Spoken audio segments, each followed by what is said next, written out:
Evet, yeni bir videoma hoş geldiniz. Bugün yanımda Clio 5 var. Bu videoda makyajlanan Clio'da gelen yeni özellikleri, tasarımsal farkları ve donanım özelliklerini konuşacağız. İyi seyirler. Aracımız 2023 model. Aynen. Aracımız 2023 model. Makyajlı kasa, Evolution paket, orta kasa yani. Demir mavi metalik rengiyle geliyor. Farlardan başlayalım. Şöyle kumandadan farlarımızı yakalım. Gündüz pek gözükmese de. Farlarımız full led olmakla beraber sis farı bu kasada gelmiyor. Eski kasada hatırlayacaksınız şurada bir opsiyon olarak bir sis farı sunuluyordu. Tam şurada bulunuyor. Bu kasada makyaj değişimine gidildiği için far Peugeot'lardaki gibi gelmeye başladı. Şöyle bir çapraz bir tasarım yaptılar. Sis farı hiçbir paketinde yok yani. Full led farlar var. Burada da yakın çekimde göreceksiniz. Alpine imzası var farlarda. Alpine farlar. Aracı hangi paket alırsanız alın farlar bu. Standart bu far. En boşunda da, orta kasasında da, fullünde de. En boşu Eclipse diye geçiyor. Eski Joy. Şu an bu araç Evolution yani eski kasa Touch ayarında. Bir de bunun daha üst versiyonu olan Esprit Alpine. Eski RS9'a eşit. Icon'a eşit değil. Icon'a eşit olan model Tekno'ydu. Tekno'yu Türkiye'ye getirmediler. Dergisinde de göreceksiniz Tekno'nun teknik özelliklerini. Ama şu an satışta yok. Belki 2024'te gelebilir. Burada çeki demirimizin yeri bulunuyor. Buradan aracı çektirmek istediğinizde buradan söküp bağlayabiliyorsunuz. Ön panjura gelelim. Ön panjur tamamen değişti. Yeni logomuz geldi. Boyutu aynı, sadece yeni tasarım geldi. Ön panjur krom detaylarla süslendi. Bu panjur en fullünde ve bu kasada böyle geliyor. Şu aşağıda değişiklikler oluyor. Bunu Esprit Alpine aldığınızda şurada uzanan bir tampon oluyor. Şurası da daha gri renkte oluyor. Touch'a göre bu ön kromlar bayağı bir değişti diyebiliriz.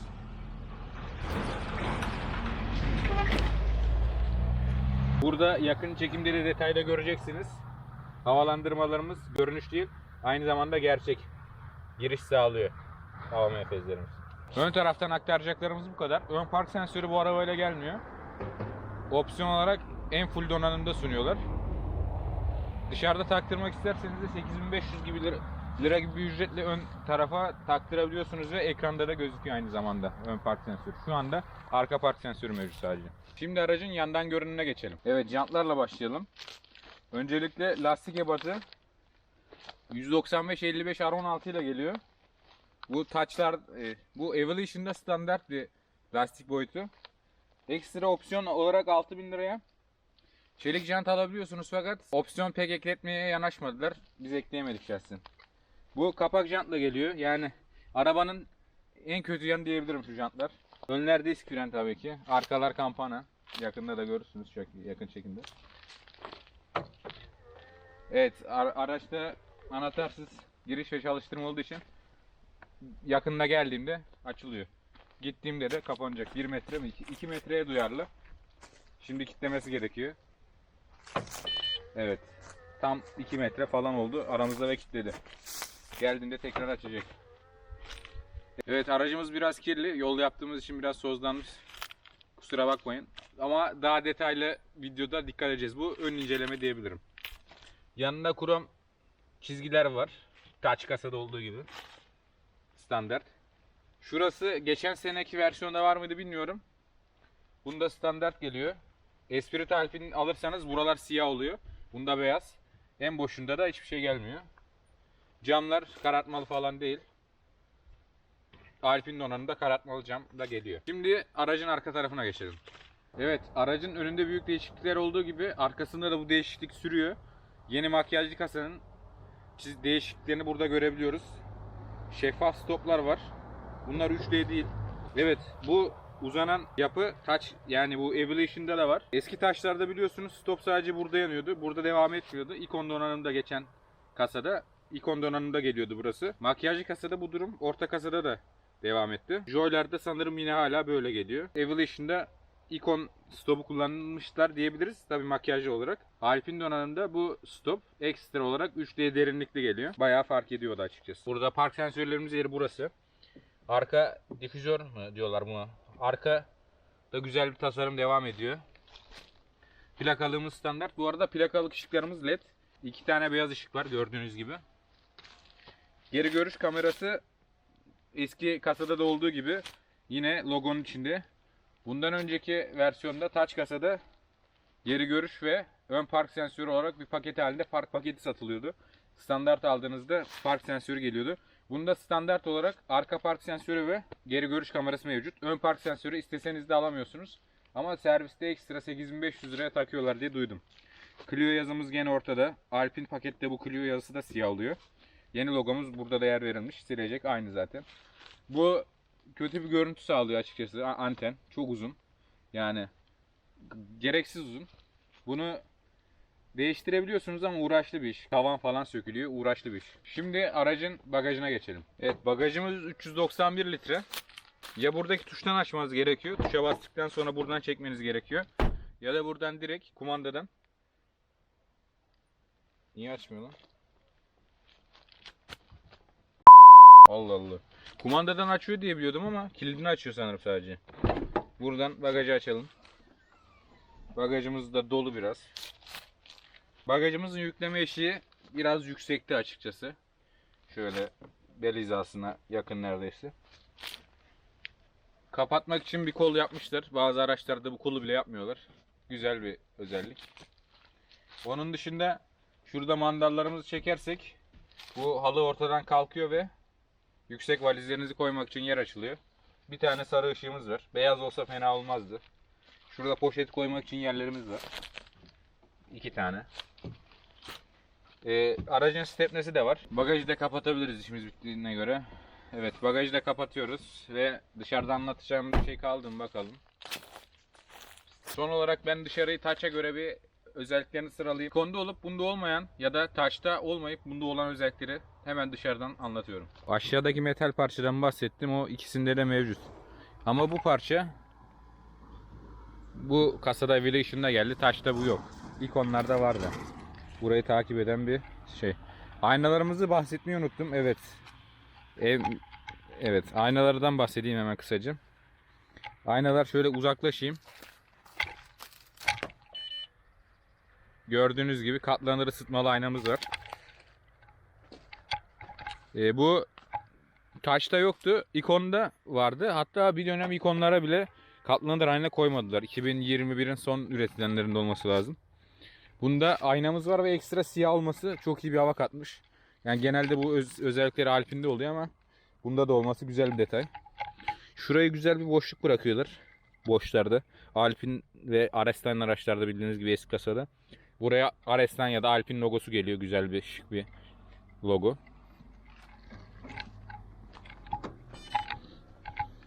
Onun dışında sinyalimizi göstereyim. Hemen dörtleri yakayım. Evet, sinyalimizin farkı bu kasada geldi. Normalde tek ampul sinyalli. Onun dışında önde farkımız da tasarımsal olarak var Touch'a göre. Donanımsal olarak önde bir fark. Aslında Touch'larda opsiyon olarak alındığında ön park sensörü geliyordu. Daha dolu diyebiliriz o konuda. Onun dışında donanımsal olarak ön tarafta bir fark yok. Yan tarafı da anlattım. Arka tarafı zaten anlatmıştım. Stop'ta bulunan farkı. Şöyle benzin kapağını da göstereyim hemen. Kilitledi şu an. Açıl be kardeşim. Yok, açık şu an. Şöyle dokununca geliyor. İşte benzin kapağımız. Şu tarz.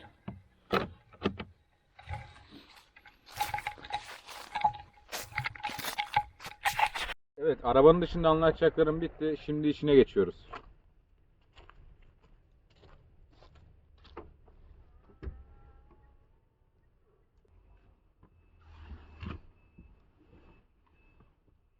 Evet, araca bindiğimizde karşılama ekranı bizi karşılıyor. Tasarım olarak aslında eski kasadan çok bir farklı yok. Eski kasadan farklı olarak yeni logomuz burada mevcut. Onun dışında şuradaki malzeme Touch'ta da vardı sanırım.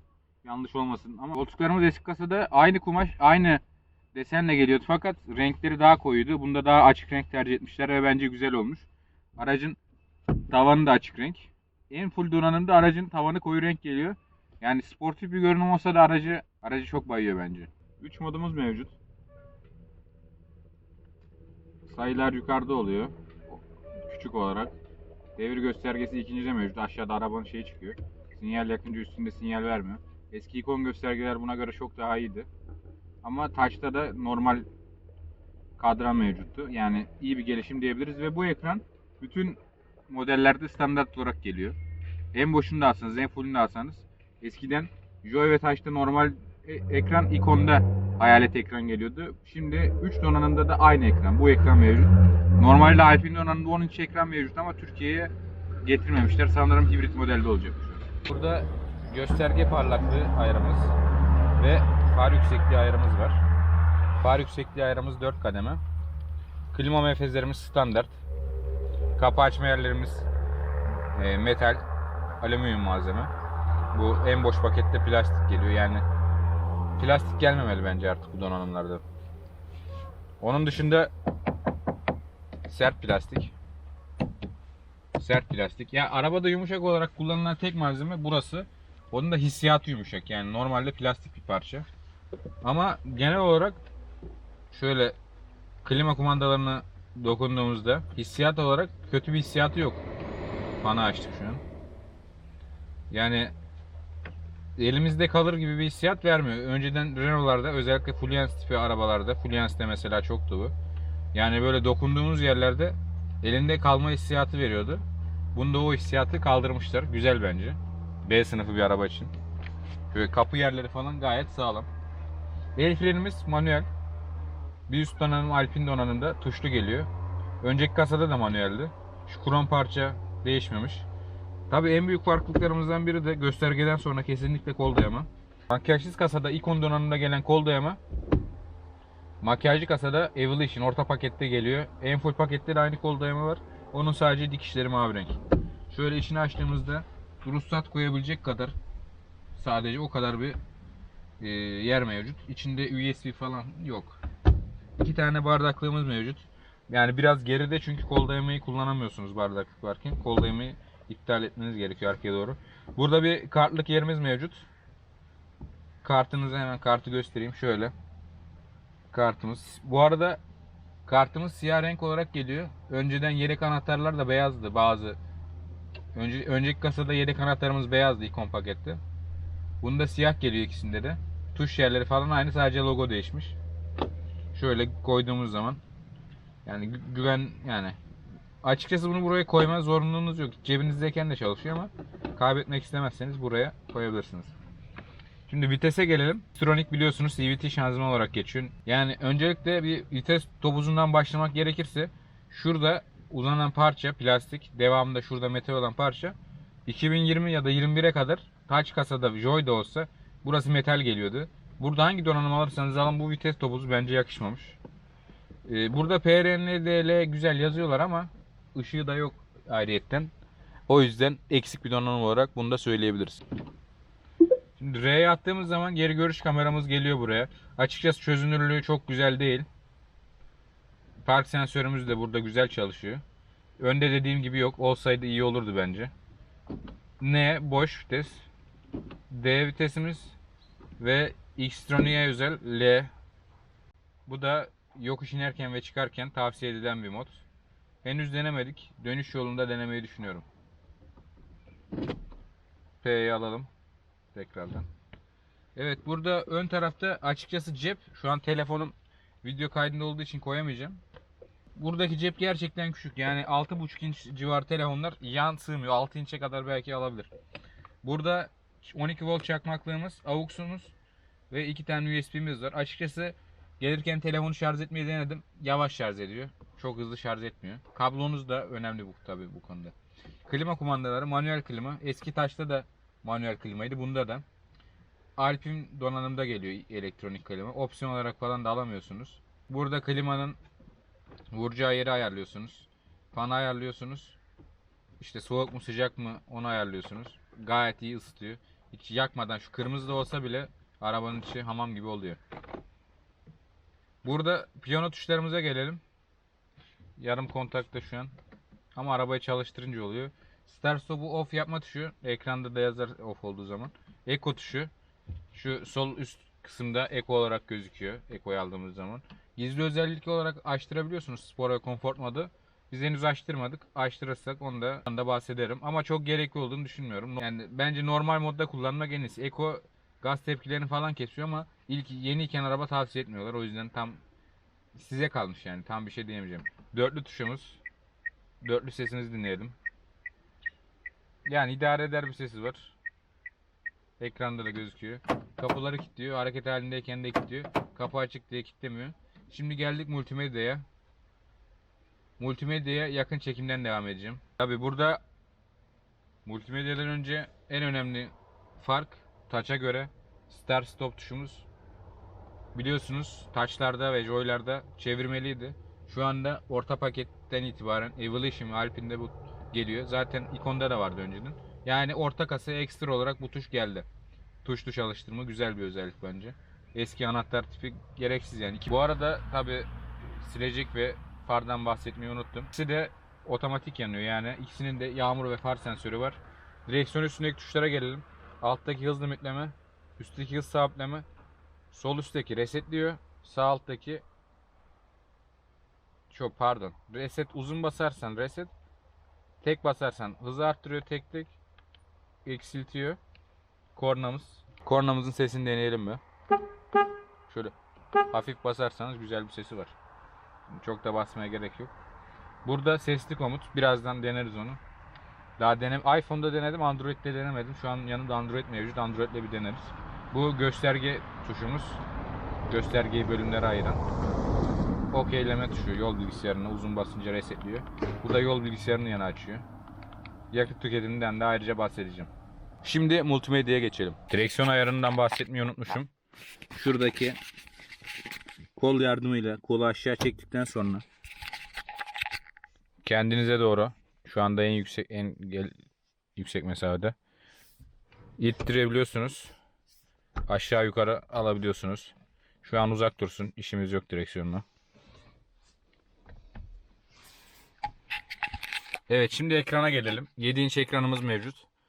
Az önce de bahsetmiştim. 6,5 inç civarı telefonlar burada zorluk yaşıyor. Bu 6,6 inç olması lazım bu telefonun. Yani yan sığmıyor. Şöyle dik koymanız gerekiyor. Yani bence biraz daha geniş yapabilirlermiş. Multimedyaya gelelim. 7 inç multimedyamız var. Bu multimedya makyajlanmamış. Öncelikle onu söyleyeyim. Multimedyada gelen ekstra tek özellik önceki kasaya göre kablosuz Apple CarPlay ve Android Auto. Önceden kabloluydu ve insanlar bunun için gizli özellik açtırıyordu. Ve gerçekten önemli bir şey bu. Çünkü telefonunuzun bataryasını tüketiyor sürekli bağlıyken. Şimdi öyle bir şey olmaması güzel. Direkt kablosuz bağlayabiliyorsunuz.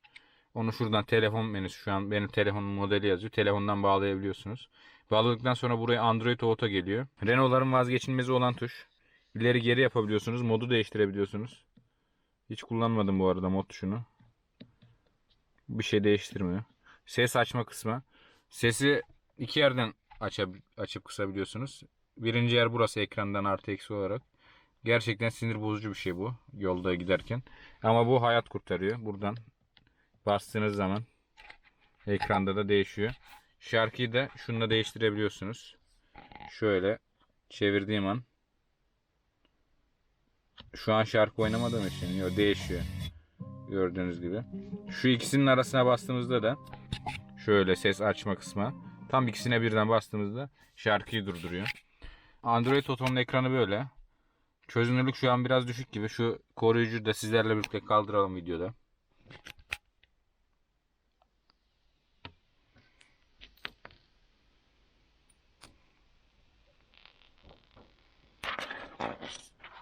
Evet, koruyucumuzu kaldırdık. Yani koruyucuyu rastgele taktıkları için baloncuk oluşur. O yüzden kötü bir görüntüsü var. Buraları mat bir ekran. Yani çözünürlüğü biraz düşük açıkçası. Android Auto ve Apple CarPlay'de çözünürlük biraz daha düşüyor. Yani ekranda beliriyor mu bilmiyorum ama şöyle haritayı büyütebiliyorsunuz. Burada telefondan aldığınız veri birebir yansıyor. Şimdi telefondan açalım haritamızı. Yandex navigasyonu kuramadım yalnız. Sadece Google haritalar çalışıyor. Şimdi buradan gitmek istediğiniz yere isterseniz oradan da yapabilirsiniz ama telefondan yapmak daha kolay olduğunda, mesela Eskişehir'e yol tarifi aldığımızda, buradan yol tarifi dediğimizde buradan başla diyeceğim ve buraya gelecek. Başla dedim ve buraya geldi. Yol tarifini aldı. Telefonda ne yaparsanız buraya da yansıyor ama buradan da arama yapabiliyorsunuz. Buradan bakın. Direkt yol tarifini aldı. Yani telefonda neyse o. Kullanımı gayet kolay. Yol tarifini falan da iyi veriyor. Anlık GPS'ten verileri güzel oluyor. İnternet az önce mesela yoktu. Ama kesilmedi mesela. O yönden de iyi. Burada YouTube Müzik ve Spotify'ımız var. Spotify şu an bu telefonda mevcut olmadığı için YouTube Müzik var. YouTube Müzik de gayet iyi çalışıyor. Buradan şarkıyı beğenip beğenmeme olayı da var. Burada sizin için derlemeler falan var. Supermax'in falan filan. Kitaplığınız var. İndirdiğin müzikler de burada duruyor. Kitaplığın sanatçılar falan hepsi var yani. Gerçekten bu özellik arabanın en iyi özelliği olabilir. Şimdi tabii her arabada var ama olmasaydı büyük sıkıntıydı. Şu tuştan bütün şeyi görebiliyorsunuz. Saat, telefon çekim gücü, batarya, şarkınız, yol tarifiniz. Buradan çıkmak için ana menüye dönüyorsunuz. Şu an bu arabanın kendi mevcut ekranı. Kendi mevcut navigasyonu yok. Kendi mevcut navigasyonu opsiyon olarak Alpine donanımında 9.3 inç ekran. Yani bu dikey ekranı eklettiğinizde sanırım onunla standart geliyor kendi navigasyonu. Çok gerekli bir şey mi değil ama onun kendi şeyi daha görüntü kalitesi falan daha iyi diyebiliyorum. Buradan kullanıcı falan düzenleyebiliyorsunuz. Driving Eco'yu görebiliyorsunuz, yakıt tüketimi şuradan. Bu arabayı aldığımızdan beri olan tüketim. Arabanın kilometresini de açayım. Araba 130 kilometrede, 5 kilometrede aldık. 124'ü biz yaptık yani. Bayiden aldığımızdan beri şehir içi, şehir dışı geldik işte şimdi 50-60 kilometre. Tüketim bu. Giderken de sıfırlayacağım. Sadece şehir dışı tüketimi göreceğiz. Giderken yokuşlu bir yol var. Onun da videosunu eklemezsem bile verilerini eklerim. Yani bakın kendi ekranında bilmiyorum siz de görebiliyor musunuz ama kalite direkt arttı.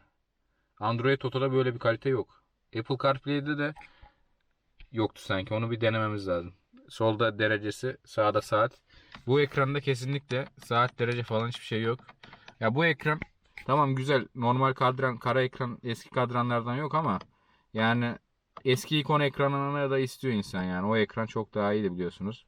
İnsanlar bunu satıp onu eklemeye başlamış. Onun da yüksek bir ücreti var bu arada, onu da bilgilendireyim. Bunun eski ikon ekranı 16-17 bin liraya takıyorlar. 10 inç tam hayaleti şuralarda da olan, Captur ve Megane'larda da olan o 10 inç büyük ekran, hibritlerde gelen ekran 30 bin liraya takılıyor. Yani bence çok büyük paralar, gereksiz yani. Karartmalı bir aynamız yok. Yani büyük bir eksi bence. Burada halojen ışıklarımız var. Kapıya girdiğimizde yanıyor ortadayken. Off yaparsak hiçbir zaman yanmıyor. Kapatalım. Şurada arabamızın mikrofonu var. Android Auto veya bağlıyken görüşmemizi yapmamız için. Burada aynamız var. Işık yok. Kartlık var. Bu hiçbir işe bilmiyorum yaramıyor bence pek. Yani ruhsat koyamıyorsunuz en azından. Onun dışında şu sesli asistan deneyecektik. Bir deneyelim, çalışıyor mu?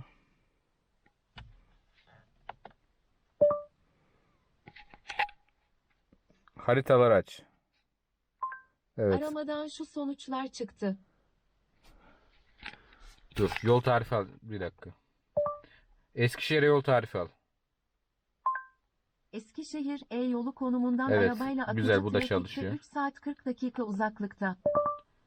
Neyim var ki şarkısını aç. Tamam, YouTube'dan neyim var ki çalmasını istiyorum. Evet. YouTube müzikten bir dakika. Bunu Apple'da daha iyi yapıyor. Direkt açıyordu müziği. Bir dakika. Niye açmadı? Ha, internet mi bağlı değil? Yok, bağlı. Bir dakika. 366. gün şarkısını aç. Tamam, YouTube'dan 366. gün çalmasını istiyorum. Evet. Anlıyor. Ve yapamıyor. Yani bilmiyorum, ben mi eksik yapıyorum. Ama iPhone'da sıkıntısız çalıyordu Apple Müzik'ten. Bunda şu an olmadı. Bu arada gelmişken araç ayarlarını da göstereyim. Şu yanım kontağımızı bir daha yapalım. Bu ekranda değişebilen tek şey şu gördüğünüz mavi ışıklar var ya, onun rengi normal yazan ve şu an gösterge parlıyor gibime geliyor.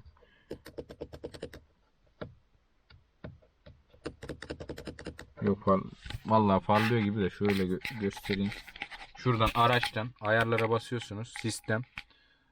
Yok pardon, araç konfigürasyonu. Yok, neredeydi ya, bir dakika. O iyi karıştı iyice, dur. Sistemden ekrana geliyorsunuz. Ekranın altında tarz var. Tarza girip Burada gördüğünüz gibi 3, 6, 8 tane renk var. Bastığınız zaman burası değişti görüyorsunuz. Araç renginde kalsın. Şimdi anlatmadığımız bir şey kaldı mı? Açıkçası ekranın çok detayına girmeyeceğim. Çünkü bir ekran makyajsız kasayla da aynı. Yani makyajsız kasanın tanıtım videoları da birebir aynı olduğu için. Bu arada hava 20 derece olmuş. Park etme yardımında işte kameranın sesini park sensörünün sesini değiştirebiliyorsunuz. Burada kapatabiliyorsunuz çizgileri falan. Onun dışında parlaklığını arttırıp azaltabiliyorsunuz. Kontrastını ve renklerini değiştirebiliyorsunuz. Buradan park sensörümüzün sesini tip 1, tip 2, tip 3, 4 tip 1 en iyisi. Herkesin genelde tip 2'yi kullanıyorlarmış gerçi de. Onun dışında anlatacağımız ne var ekranda? Yani ekranın geçişleri fena değil ama bazen ses açarken ekrandan özellikle bir anda böyle basıyorsunuz bir anda alıyor falan. Yani gereksiz bir kasma yapabiliyor. Çok yapmıyor ama bazen oluyor. Onun dışında şurada araç konfigürasyonunda birkaç ayar var. İşte otomatik kapı kilitleme giderken anahtar kilit falan filan. Gördüğünüz gibi yazıyor zaten. Otomatik yeniden kilitleme. Bu neymiş merak ettim. Burada gördüğünüz gibi hepsi açık zaten. Çok basit özellikler. Onun dışında bunu bastığınızda bütün her şey gözüküyor. Akıllı telefon yansıtma, radyo falan filan. Radyosunu hiç denemedim. Deneyelim isterseniz. TRT FM diye mesela logolu. Bilgilendirici, eğitici ve her zaman...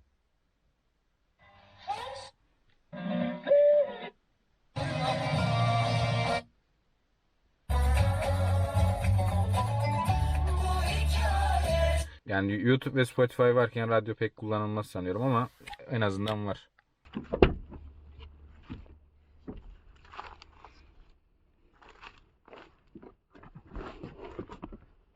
Evet, arka diz mesafesinden bahsedelim. Yani sınıfının normalinde B sınıfı olan bir araç biliyorsunuz. Yani benim boyum 1.73. Öndeki koltuğu da kendime göre ayarlayıp denedim. Yani şöyle bir mesafe kalıyor. 1.80 üstü insanlar burada rahat edemez. 3 kişi oturması imkansız gibi bir şey. Ortaya anca ufak bir çocuk oturabilir. Arkada konfor eleman olarak hiçbir şey yok. Tutamak yeri var. Kendi yok. Işık yok. Bir üst pakette ışık var. Bundan önceki kasada burada tutamak vardı bu arada. Burada teke düşürmüşler. Kar yapmış Renault sanırım buradan. Tabi otomatik camımız mecburen var. Bu arada bu otomatik camla ilgili bilgi vereyim. Joy Clio'larda makyajsız kasada manueldi burası. Şu anda en boşunda dahil Eclipse eski Joy yani şu anda Eclipse donanımda dahil şu anda otomatik camımız mevcut 4 camda. Burada hoparlörlerimiz mevcut aşağıda. Yukarıda da hoparlör yerimiz mevcut sanırım. Çünkü içi boş gibi duruyor. Yani anlamadım. Kapı yerlerimiz gene metal güzel. Arkada da devam ediyor bu. Baş mesafesinden bahsetmek gerekirse yani çok yok. Benim boyum çok uzun değil ama ona rağmen yakın sayılırım tavana. Tavan aşağı doğru basık gidiyor. Kafa yerlerimizi yükseklik ayarlı. Sert bir kafa yerimiz var normal gayet. Yani idare eder bir yolculuk, idare eder bir konfor düzeyi sunuyor size. Kol dayama olsun ister miydim? İsterdim ama B sınıfında kol dayaması olan araç yok şu an. Dışta anlatırken anlatmayı unuttuğum bir şey daha vardı. Motor kaputunun altı. Hemen açalım göstereyim. Şurada solda. Solda bir mandal var. Onu sola çektiğiniz zaman şöyle kurtuluyor. Amortisörlü kaput maalesef yok. Motor herhangi bir koruması yok. Olsa fena olmazdı. Ama Renault'un son dönemde yaptığı motorların çoğunda yok. Burada bir ses yalıtım olması güzel. Zaten motorun çalıştığını çok duymuyorsunuz. Onun dışında her şey yerli yerince. Güzel. Şimdi bir kapatalım, bir kapatma hissiyatına bakalım. Kapatırken siz güç vermeyin. Şöyle bir yükseklikten bırakın sadece. Evet, Clio'dan aktaracaklarım bu kadardı. Kısıtlı bir vaktim olduğu için çok detaya inemedim. Araba da aslında kirliydi. Yani çok güzel bir test videosu olmadı. Bunu ön inceleme diyebiliriz. İnşallah final sınavlarından sonra dönünce güzel bir videoyla Türkiye'deki en detaylı Clio Evolution videosu olacağına emin olabilirsiniz. Şu an bu video da bence fena olmadı. Güzel kaliteli 4K bir video çektim. Işık da fena değildi. Yani videoyu beğendiyseniz beğenmeyi, araçla ilgili sorunuz varsa aşağı yazmayı unutmayın. Clio hakkında içeriklerimiz son hızıyla devam edecek. Yakıt tüketimi, POV sürüş, gizli özellik ve diğer özellikler. Jant eklersem jant videosu. Güzel videolar var aklımda. Şimdilik aktaracaklarım bu kadar. Başka bir videoda görüşmek üzere. Hoşça kalın.